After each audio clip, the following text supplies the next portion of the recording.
Back morning super prime time లో ఈ సమయం వరకు ఉన్న ప్రధానమైన 6 బ్రేకింగ్ న్యూస్ ఇప్పుడు మనం చూద్దాం. ఫస్ట్ బ్రేకింగ్, బోరబండలో బీఆర్ఎస్ నేత సూసైడ్ కి సంబంధించిన వార్త.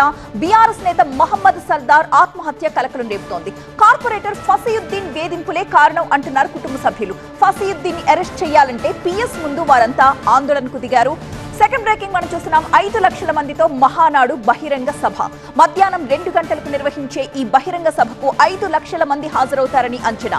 ఏడాదిలో కూటమి ప్రభుత్వం సాధించిన విజయాలన్నింటినీ కూడా ఈ బహిరంగ సభలో వివరించబోతున్నారు సీఎం చంద్రబాబు నాయుడు. ఇక థర్డ్ బ్రేకింగ్, అధిష్టానం దగ్గరకు కాంగ్రెస్ మాదిగ ఎమ్మెల్యేలు ఇవాళ ఢిల్లీకి వెళ్లబోతున్నారు. కాంగ్రెస్ మాదిగ ఎమ్మెల్యేలంతా ఖర్గే, కేసీ వేణుగోపాల్ ని కలిసి కేబినెట్ లో ప్రాధాన్యత ఇవ్వాలి అని కోరబోతున్నారు. నిన్న మీనాక్షి నటరాజన్ ని కలిశారు, సమస్యలు చెప్పుకున్నారు. హైకమాండ్ తో మాట్లాడతాను అని హామీ ఇచ్చారు మీనాక్షి. ఇక ఫోర్త్ బ్రేకింగ్, ఇవాళ గద్దర్ తెలంగాణ ఫిలిం అవార్డుల ప్రకటనకు సంబంధించిన వార్తది. కాసేపట్లో గద్దర్ తెలంగాణ సినిమా అవార్డుల వివరాలను ప్రకటించబోతోంది ప్రభుత్వం.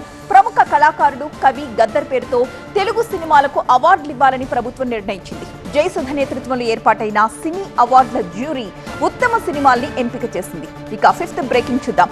ఇవాళ రేపు జమ్మూ కాశ్మీర్ పర్యటనలో కేంద్ర హోంమంత్రి అమిత్ షా. సాయంత్రం జమ్మూ కాశ్మీర్ ఎల్జీ అలాగే భద్రతా అధికారులతో ఉన్నత స్థాయి సమీక్ష నిర్వహిస్తారాయన. ఉగ్రవాద నిర్మూలన ఆపరేషన్స్, అమర్నాథ్ యాత్ర భద్రతా ఏర్పాట్ల మీద సమీక్షిస్తారు. ఇక సిక్స్త్ బ్రేకింగ్, ట్రంప్ అడ్మినిస్ట్రేషన్ నుంచి బయటకు వచ్చేసిన ఎలోన్ మస్క్ డోజ్లో తన టైం ముగిసింది అంటూ ఆయన ఎక్స్ లో పోస్ట్ చేశారు. ప్రభుత్వ శాఖల్లో వృధా ఖర్చు తగ్గించే అవకాశాన్ని ఇచ్చిన ప్రెసిడెంట్ ట్రంప్ కి ధన్యవాదాలు అంటూ మస్క్ కామెంట్ చేశారు. ఇవి ఇప్పటి వరకున్న 6 బ్రేకింగ్స్.